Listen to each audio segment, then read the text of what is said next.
at the end of the day, when I started this business, my goal was to produce results. That's it. Like, if I can produce results, then that's what's going to kind of grow the business. And how can I best do that? And so becoming the guy, all of the program, everything we do has got to be mapped back to that. Like, it's got to be results driven. We've got Stan Skolfield. I'm going to let you do your intro. Oh, awesome. Who are you, what you do, and where you do it. And then we'll just pick up right where you started, kind of how your business started, where it's evolved to now. You can kind of talk about that. And then we're the boys from the Northeast, so we're going to bring it in the only way we know how, probably some curse words. It's some Northeast style. Yeah. New England style. Not even Northeast, New England. Yeah, it's true New England. Right? Real New England. I'll let you kick it off, though, Stan. All right. So my name's Stan Skolfield. By background, I'm an athletic trainer and strength coach. I've worked in a number of different environments, from everything from professional sports, collegiate, high school, in both settings, like athletic training and strength conditioning.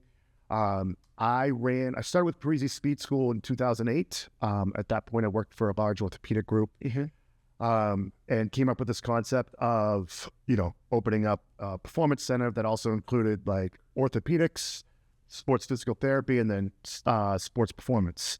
Joined Parisi Speed School, great experience, ran that successfully for 10 years, and left for a wide variety of reasons. And when I left, like a lot of us kind of get to it at my age, you're like, wow, what's next? What do I really care about? And for me, it always came back to, I want to help kids. And so I decided to start my own business, Skolfield Sports Performance. Start off literally in my buddy's personal training studio. So I shared 2,000 square feet with 4 other personal trainers, training adults. Close knit. Yeah, it was tight. And it was one of those gyms too, where it was great, but like one day the 10 kilo kettlebell would be over here and the next day it would be way over here. So I don't work well that way, but That's a nice way to put it. Yeah. That's not how things go in the gym. Yeah. That's not where they go. That's not where they go. And, like anything in entrepreneurship, you're just trying to, hey, what's going to stick? So I was doing like pitching lessons. I was coaching. I was covering athletic training games. And I was trying to start my sports performance business, kind of literally with one client, and then one grew to 2. And then I ran, I just went old school Parisi, like I'm going to run a couple of summer camps and speed camps.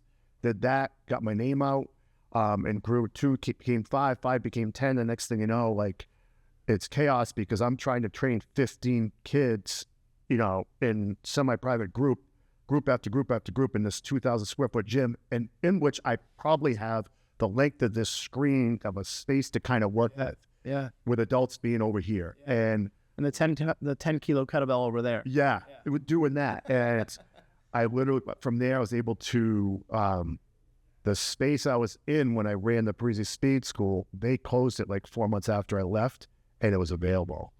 And I moved into. So that's where I thought you started. I didn't know about the 2,000 square foot.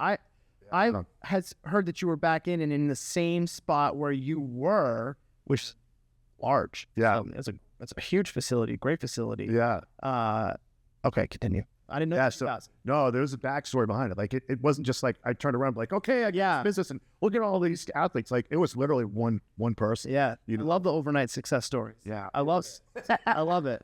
I mean, and like the first time I tried to get in there, they tried to put the screws to me, and I said nope, I'll walk away.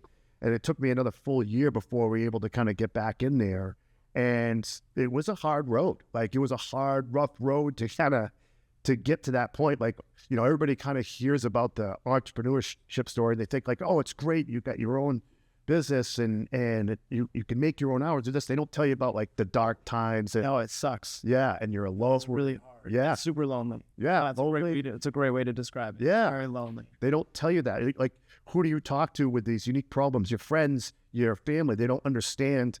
You're going to go do what? And you're going to work till 8 or 9. Like, who does that? Yeah. You own your own business. What do you mean you have to get up and unlock the doors and then you have to be there to lock the doors? Right. Yeah. No, you have a flexible schedule. Yeah. Yeah. No. No. And it's so anyway, from there, moved into that space and grew the business into what it is today. So Skolfield Performance, I own it with my wife, Jenny. We're a comprehensive sport performance program. We work on strength, speed, power, agility, mobility, flexibility, injury prevention, and nutrition. So I always say, like, we're a one-stop shop as it relates to sports performance. We have a couple different programs. We have our Jumpstart program, which is 8 to 12.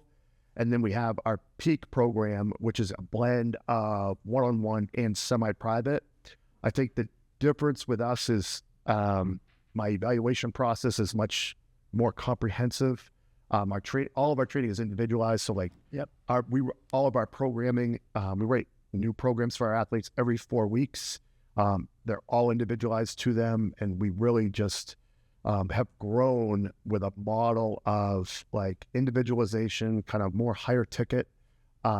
So my philosophy with the business has been, like, I don't really care to have 300 kids again, but I do want, like, 100 of the best kind of clientele that I know on a personal basis that I'm getting results with, and the families are happy. So that's where I've kind of idea I had behind the business when I started it back up and kind of where it is today. But that's kind of the backstory of the ideal 100. Yeah. I'm going to butcher. I don't know who said that first, but that is, I've heard of the concept of the ideal 100, like their best 100 followers, the best 100 people. Like, if you have 100 core individuals that believe in you, believe in the product and service, like, any business should be able to thrive with those. And I don't know if it's the ideal 100, but I don't know if you've heard this concept. It's not mine. It's from a book or someone smarter in the business realm. But that was that's something that has been always on my mind. 'Cause I remember talking to you, this was years ago. I don't know where we crossed paths, but you told me you weren't the cheapest. You might be the most expensive, but you're the best. Yeah. And I think that really resonated at the time I was a commercial personal trainer. You charge what the gym wants to charge, and you don't have no say in it. And whether you feel like you're worth more or less is irrelevant. But if you're the best and you try to be the best, and everything backs up to the client, and they feel the difference in value and service and results and outcomes in the environment, I don't want to say you can charge whatever you want, but the conversation about price becomes almost negligible. Because they're like, I've gone somewhere else, I've come back, or I'm going to go try something. You're like, all right, I'll see you in 2 months, because we know what's going to happen. You're going to go to the place. It's going to suck. You're going to come back. And that's actually one thing. So you're from Maine. Right. What part? I live in Gorham, Maine, which is, we're like 20 minutes from Portland. I live right near Sebago Lake, and my facility's in Saco, Maine, which is like 20 minutes south. The one way I wanted to start with this conversation is becoming the guy, right? The place in probably a smaller market. Like, we're at the Parisi Summit. You get people from the city area, like New Jersey, the tri-state area, you get people from Texas, you get people from, we got Paul David in San Diego, like these huge metro markets. And people, I heard this a lot in Northern Vermont. Well, it's Northern Vermont. Like, how much money can you really make? How many people can you really train? And I mean, sure, in Maine, they're like, you do what in the middle of where? People are like, are you close to Canada, Acadia National Park? Like, it's beautiful up there, And for you, can you just talk about the process of becoming the guy in a smaller area? I think it comes from, I've been in that area for a long time, and I've grown a lot of relationships, working in orthopedics, sports medicine, sports performance in the area. I have a bit of a reputation.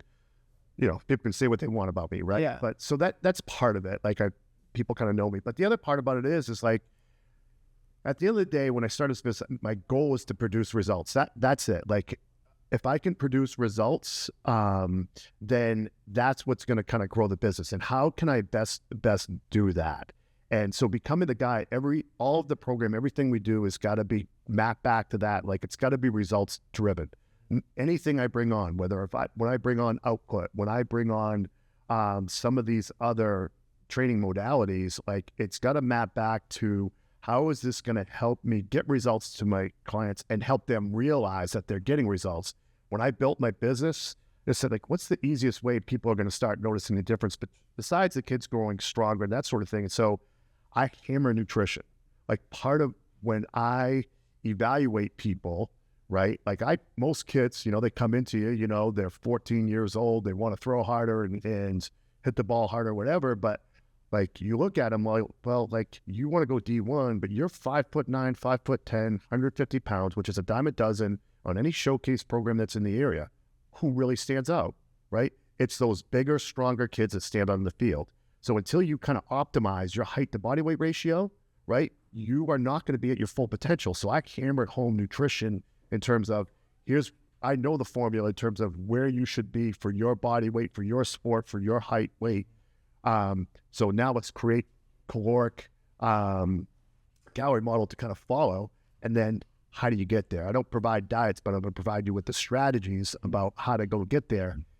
And then, so now all of a sudden these kids kind of return after being away for 3 months, right? And they're 15, 20 pounds heavier. People like, whoa, what did you do? Right. And, and then the best organic marketing that you can have is a parent going, oh, I sent him to this place. Yeah. The eyeball test is the best marketing. Right. And that's really how I kind of began building the business is like, dude, I'm going to change you physically, really change you. Not just say transformation. I'm going to prove it. And the funny thing about that I used to do at the beginning, like all my evaluations shirt off, right? I take photos of them and then I post those photos like 3 months later. And dude, that gathers attention. You look different. You look completely different. It's funny you said, we're here at the Parisi Summit. There's a couple fellas that just look different. Yeah. And in a good way. They're just, right. You can just tell they train and they prioritize nutrition and they just look different than the rest of the people. But like you're saying, dime a dozen kids, like you get a 15-year-old, like there's a lot of wiry 5'8" to 6 foot 15-year-olds up, male and female. Right. Right. Like you want to look different. You need to either appear different, run different, speed different, hit the ball different. It sounds different. Yeah. Things were like our first kid. I worked with an athlete from age 10 through college. He pitched at Holy Cross, and just throwing the ball. Like you hear the catcher catch the ball, and you're like, that sounds different. It sounds like right. wit versus just just not versus just like a lollipop coming in there. Like that sounds different. So do people buy into that? Like when you tell a parent, I'm going to help your kid gain 15 pounds, are they like, whoa? Or they're like, no, that makes sense. Like you begin to, so everything starts with a kind of explain the why behind it. Why is it important to gain 15 pounds? Most of them already know it. They're like, oh, my kid's a little bit undersized, but like, hey, but then you start backing it up with like metrics, right? Yeah. Hey, 10-pound increase equals 3 mile an hour difference in exit velo. Yeah. Equals 15 more feet in distance in a line drive, right? Like you start backing up. Hey, when I do the medicine ball shot put, and I know that if in order to hit 90 miles an hour, you need to be at least 50 feet in that, right? So, and what produces more distance than that? Increased body weight, strength, and power, right? Like, so I think we back that up. Part of how I get them to buy into it, my evaluation process, it's an hour and a half. Yep. I sit down with the kids and the parents and do an interview with them for a half hour. I remember this is the other thing that you told me about when you started your business. We were talking about just how your model worked, because at the time it was like largely, I think you didn't have like a jumpstart program. It was all semi-private. You did privates to work into semi-privates. Right. And you said I interview them to come into our program. Right. Because if they're not going to do it, if it's not going to be a good fit, I don't want them. Yeah. That's a flip. That's literally a flip industry. I literally tell parents on the phone, listen, I just want to let you know, I don't charge for the evaluation. And here's why. Number one, I want you to experience the facility, see what it's all about, get a feel for our culture, sit down with us, hear what we have to say, and then make a decision. But at the same time, understand I don't take everybody. I need to make sure that your son or daughter is the right fit for our program. We have a very specific culture within our facility of, success and accountability and consistency. And we need to make sure that you're bought into that. So if we don't feel as though your kids is there, then we may not be the right fit for you. And we'll tell you that. And it's, but you're setting that up at the beginning, because not for nothing, that's what most parents want to hear. They're like, I don't want my kid just going there and fooling around. When your first package with me, you're spending $1,500. You want to know that like, this is going to be pretty well spent, and my kid's going to be held accountable from the get-go. And there's accountability systems built into our program to make sure that happens. So that's what it begins with. So yeah, that model of saying, hey, I don't take everybody, it's real. And the other thing about it is, like, when you as the gym owner, the Parisi School owner, like, I can remember when I ran it for the orthopedic group, like, not for nothing, this kid's in there. You're like, oh, Yeah. Wow. I got this guy. The parents are just happy that they're able to get their kid Yeah. to something because they've been asked to leave other programs. Yeah. I'll just take my kid. Great. Awesome. And that's tough. That's a tough one. This is a Yeah. tough situation. So we don't get that. When you, so this is a total tangent from the NOPAP, but when you start to talk to other gym owners and you're like, no, this is how I onboard people. This is people have to start with like the semi-private package. It's expensive, or it's a larger ticket item than $100 a month or $200 a month. Were people like, because I heard it and I was like, I'm going to do that.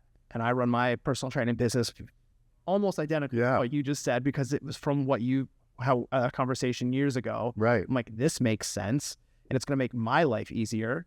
But do people look at you, or are they like, one, I want to do that. How do I do that? Or do they look at you and they go, good luck? Yeah. Because on the surface, like people, I would think my younger self, I'd go, I would never be able to do that. Yeah. Good luck, buddy. You might find you live in a super affluent area, tons of money, whatever. And that's not the case. Like, No, not at all. You're in northern Maine. Yeah. Right? I'm in northern Vermont. I live in a postcard town. Yeah. You probably live in a very similar postcard area. What was that conversation like with other gym owners and networks, like people who you know? Like, Stan, you're kind of crazy, or was it like? I do get that, but as I begin to kind of explain it, They become jealous. right? So because it's like this, like imagine if you could take a kid right from the get-go and teach them everything that they need to know and learn how to do it right. You could begin with them one-on-one, right? So let's back up for a minute. Running a strength class, you got 10 kids in there, 6 of which can't do a squat correctly, 1 of which can. You're trying to teach this kid that's got the wobbly knees, caved in back, and you're trying to coach him like, do this, blah, blah, blah, trying to coach him. Meanwhile, you got 9 other kids that are kind of running around doing things. Like, that is so difficult. That is extremely difficult. And then you wonder why, like, some kids just kind of leave the program very quickly. But what if you could take that kid and work with them one-on-one and teach them, like, okay, here's how to foam roll the right way. Here is how to do your mobility and flexibility the right way. Here is how to do a hinge pattern the right way and really hone it down. Here's what a set is. Here's what a rep is. Here's your speed program. Here's your nutrition program. Really, like, take 15 minutes and go through a PowerPoint presentation with them about here's what sports nutrition looks like. Then do another one and take 15 minutes. Did you do that? Yeah, that's sessions before in our program. Yes. So it's session 5, 15 minutes on here's post-workout supplementation and why it matters. And here's what you look for, right? Here's what creatine is. Here's what it does. This is when you begin to insert it into your program, right? Here's then near the end of that onboarding, like session number 15, here's what semi-private is. Here's what it's going to look like. Here's what it's going to do. This is how you're going to work it. Here's how to choose the right intensity of how to select the right weight.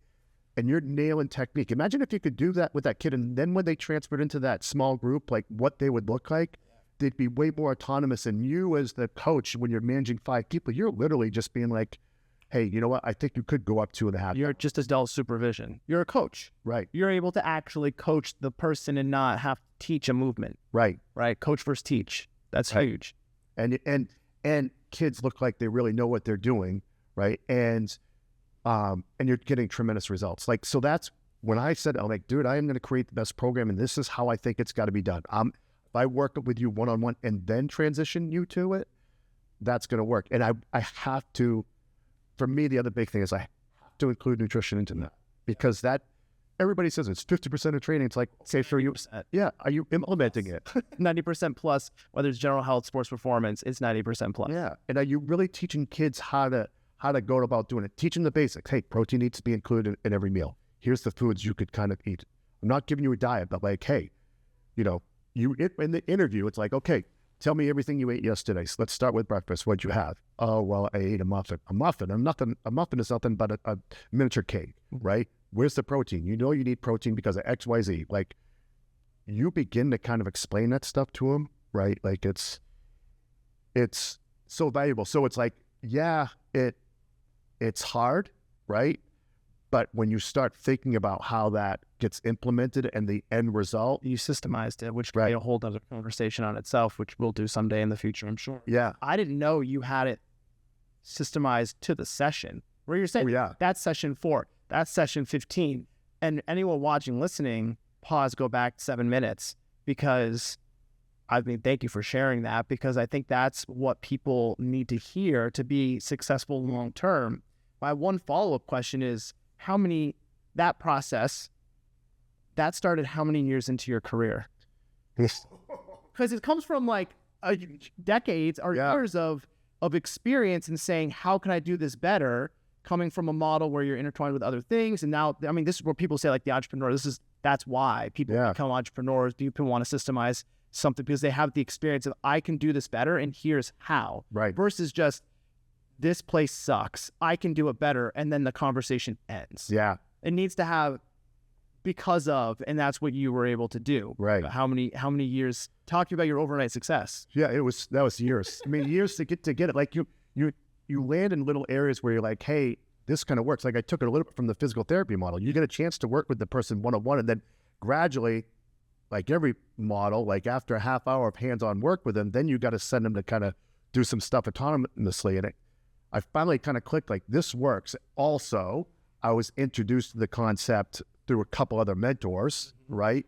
Where it's like, oh, okay, that's how I could begin to kind of deliver this. And it takes time to be able to kind of come with that. That was definitely not overnight. No, but I love the concept of the overnight success, which took 12 years. Yeah. I love that. And everyone's like, wow, I can't believe you got this going on. You've done this. It's like, yeah, no, that took 15 years. Right. Like, and it was a struggle. I cut my teeth with in the commercial setting and the semi-private setting and just the high-end individual and the 2,000 square feet with the 10 feet and the 12-pound kettlebell across the row. Like, I just think that's important. The context needs to be in there for people because though they can hear it, like, understand that it's time tested and it's been created. Yeah.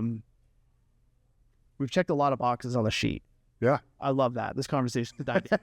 But one thing that I've always appreciated, having talked to you a little bit on and off throughout probably 10 years. When did you came into Parisi? What year? 08. So we were 11. Yeah. So I've been able to kind of just see the OA version to Skolfield Performance version, little tidbits along the way, the sound bites when you do with Bill or whatever. How have you seen, and you talk about it a little bit, right, with the nutrition and having like an onboarding and these different supporting systems, I guess, but the evolution of sports performance coaching. You have a strong background, AT, PT world, working with orthopedics, working in professional sports, semi-private, young kids, everything in the middle, and you have decades of experience as an athlete, having your own kids kind of grow and watch. Where do you see the evolution of the sports performance coach / sports performance coach industry? Yeah, it's tough. It's like the demands of what I'm beginning to see, right, is like your knowledge base needs to be much higher now. Like as a strength coach first starting off, like let's just pretend I don't know anything from the athletic training side.